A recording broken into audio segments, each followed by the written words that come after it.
बिना एविडेंस के पत्नी को मेंटेनेंस आसानी से मिल सकता है। यही अब तक आपने देखा है, यही अब तक आपने सुना है, यही समझते आ रहे हैं।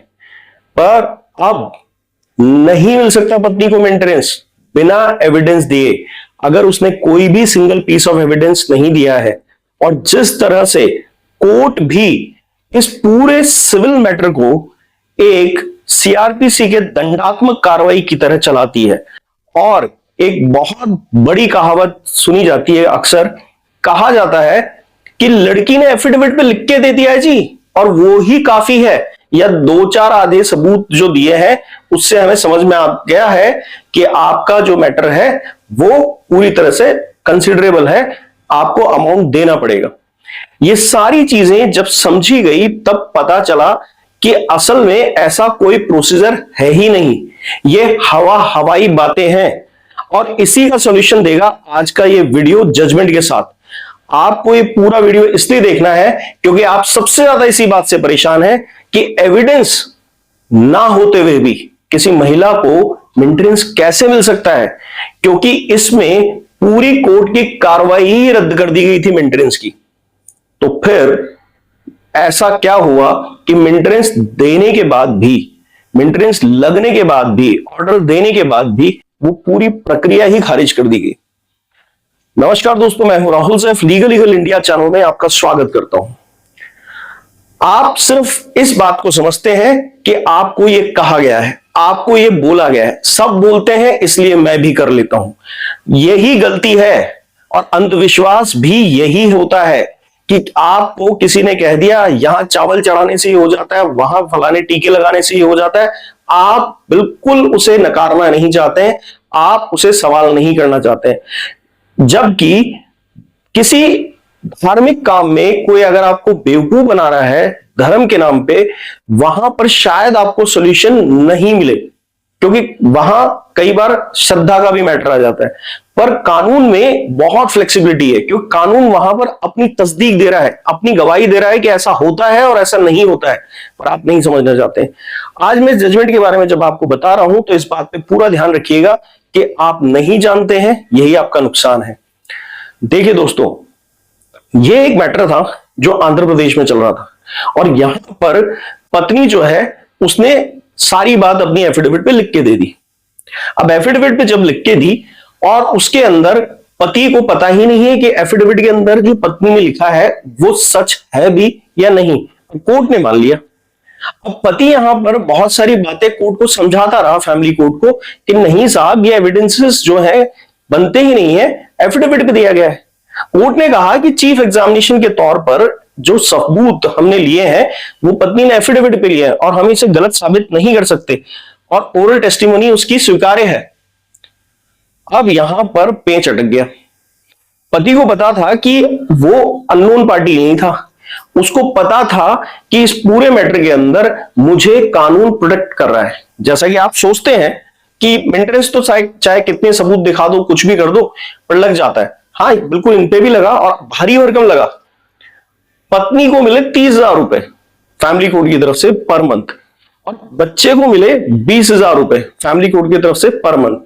और ये वो केस है जिसके बारे में अभी मैंने बताया कि खारिज किया गया। इसको ढंग से सुनिए कि आधार क्या था। देखिए, 125 सीआरपीसी को ज्यादातर लोग ये सोचते हैं कि बस यही एक तरीका है जिससे पूरा का पूरा केस चलता है। आप लोगों के दिमाग में ये बात घुसा दी जाती है। मैं आपको एक बहुत बारीक सा हिंट देता हूं जिससे प्रक्रिया आपको समझ में आएगी। हालांकि इस ऑर्डर में इस तरह से नहीं लिखा हुआ है, पर मैं अपना एक्सपीरियंस आपके साथ शेयर कर रहा हूं। आपका जो केस है ज्यादातर क्रिमिनल मिसलीनियस पिटीशन में दर्ज होता है या क्रिमिनल केस की तरह दर्ज होता है, जबकि ये सीआरपीसी में होते हुए भी एक सिविल केस है, और इसमें सारी प्रक्रिया सिविल की ही लागू होगी। यहां हम आगे बढ़ते हैं कि असल में पत्नी ने सब कुछ एफिडेविट पे लिख के दिया था, और जज साहब ने उसे चीफ एग्जामिनेशन करके प्रूफ कर लिया। अब पति ने कहा कि मुझे तो एविडेंस बताइए जो पत्नी कह रही है। उन्होंने कहा नहीं, एफिडेविट पे लिख के दिया। तब पति को लगा कि अब मुझे प्रोसीजर का सहारा लेना पड़ेगा, यानी पहले कोर्ट में दावा खारिज कराने के लिए उन्होंने कानून को समझा। और कानून ये नहीं कहता है कि पति को एविडेंस दिखाए नहीं जाएंगे। इसी वजह से वो हाईकोर्ट चले गए। हाईकोर्ट गए, वहां पे पूरी बात अपनी रखी और उन्होंने बड़ी मुद्दे की बात कही कि देखिए साहब, ऐसा है, प्रोसीजर ये कहता है कि असल में पति जब तक कोर्ट में नहीं आएगा और उसके सामने, उसके प्रेजेंस में एविडेंसेस नहीं दिए जाएंगे, तब तक ये कार्रवाई बनती ही नहीं है कि मेंटेनेंस लगा सकती है कोर्ट। एक चीज। दूसरी चीज ये है, क्योंकि सिविल मैटर है, इसमें एफिडेविट पर कोई भी एविडेंस लेने का ऑप्शन ही नहीं है, और चीज एग्जामिनेशन के तौर पर तो बिल्कुल नहीं, जैसा कि क्रिमिनल केसेस में समन और वारंट केसेस में जनरली होता है। जनरली वारंट केसेस में ये ज्यादा होता है। तो यहां पर कोर्ट ने भी उनकी इस बात को बहुत गौर से समझा और कहा ये तो एस्टेब्लिश लॉ है, ये तो मेंटेनेंस के अंदर एक सेटल्ड प्रोसीजर है। अब यहां पर पत्नी के वकील साहब ने दलील दी कि साहब ऐसा है, सीआरपीसी में तो नहीं, पर सीपीसी में अगर आप कहते हैं कि दीवानी मुकदमा है, यानी एक सिविल मैटर है मेंटेनेंस का 125 सीआरपीसी में, तो फिर आप इस बात को मान लीजिए कि सीपीसी में ऐसा प्रोविजन है कि एफिडेविट पे चीजें ली जा सकती हैं। तब इस बात को भी करेक्ट करते हुए माननीय हाई कोर्ट ने कहा कि देखो साहब, ऐसा है, जब इसको सिविल घोषित किया गया है और इसका यहां सेटेड प्रोसीजर है, तो फिर हम किसी और दूसरे कानून का ओवरराइड इफेक्ट इसके प्रोसीजर में नहीं डाल सकते। इसलिए सीपीसी या सीआरपीसी का इन्फ्लुएंस की तब जरूरत पड़ेगी जब यहां कोई और चीज की कमी हो, और इसी वजह से उस सेटेड प्रोसीजर को ही फॉलो किया जाएगा जब वो है यहां एग्जिस्ट करता है। जब तक पति को एविडेंस नहीं दिखाए जाएंगे, मेंटेनेंस लगाने का प्रोसीजर आ ही नहीं सकता है। ऐसी सूरत में जो हाईकोर्ट था, वहां पर बकायदा फैसला हुआ कि पूरा प्रोसीजर ही विक्षेपित है, इसमें बकायदा एविडेंस लेने की प्रक्रिया ही गलत थी, तो मेंटेनेंस लगाने का सवाल ही नहीं उठता है। और बकायदा इस पूरे फैसले को न केवल रद्द किया गया, बल्कि इसमें जितनी भी प्रोसीडिंग्स हुई उनको भी हाईकोर्ट ने रद्द कर दिया। माननीय हाईकोर्ट ने साथ में यहां पे टिप्पणी की कि यह चीज जो है पूरी तरह से अनदेखी नहीं की जा सकती। अब यहां पर एक और जबरदस्त पहलू था इस केस के अंदर, और इस पहलू को जानने के बाद आपके दिमाग के तार हिल जाएंगे। इससे पहले मैं बता दूं दोस्तों, हम इसी तरह के कंटेक्स्ट पे काम करते हैं। हम वो जजमेंट्स नहीं लेके आते जो आपको डराते हैं, घबराते हैं और आप उनसे डिमोटिवेट होते हैं। असल में अगर आप निर्दोष हैं तो मेरे वीडियोस आपके काम के हैं, अगर आप दोषी हैं तो आपको कोई राहत नहीं दिला सकता है इस हिंदुस्तान में। इसी कड़ी में हम अपने कोर्सेज भी चलाते हैं, और इन कोर्सेज के अंदर हम आपको इसी तरह के यूनिक सॉल्यूशंस देते हैं और डिटेल्ड कानून की परिभाषाओं पर आधारित आपको हर तरह से मदद करते हैं। चाहे वो आपकी खुद की नॉलेज हो, आप खुद ड्राफ्टिंग का कंटेंट बना रहे हो, उसमें कैसे इन्वॉल्व होना है, उसको ट्रैकिंग कैसे करनी है कोर्ट की हर डेट पे, और ये सारी चीजें इस कोर्स में बहुत बड़े स्ट्रक्चर पे तैयार होती है।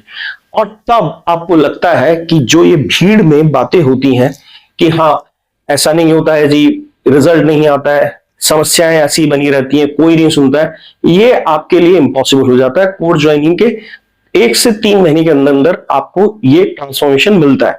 तब आपको लगता है कि सब कुछ पॉसिबल है, आसानी से होता है, काम कोर्ट में कानून से ही चलता है। और यहां हम बहुत डिटेलिंग में जाते हैं, और आपसे पहले जितने भी लोगों ने इन कोर्सेज को ज्वाइन किया वो बहुत खुश हैं, अपने केसेस को आराम से लड़ पा रहे हैं, रिजल्ट्स भी ला रहे हैं, और बड़ी से बड़ी समस्या को भी सॉल्व कर पा रहे हैं।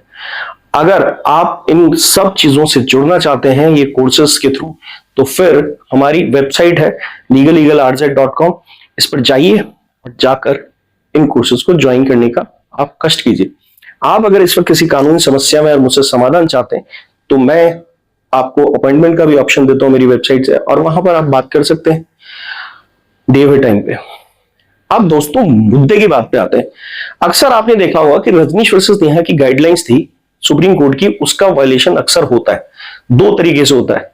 एक होता है कि पत्नी ने एफिडेविट लगाया ही नहीं, या फिर उसमें कोई ना कोई बात जो है आधी अधूरी लिख दी, छिपा दी। अब ये जो पूरा डॉक्यूमेंट दोनों पति और पत्नी से लिए जाते हैं, इसमें एक कैलकुलेशन होता है। आंध्र प्रदेश हाईकोर्ट ने इस जजमेंट में इसको भी समझा।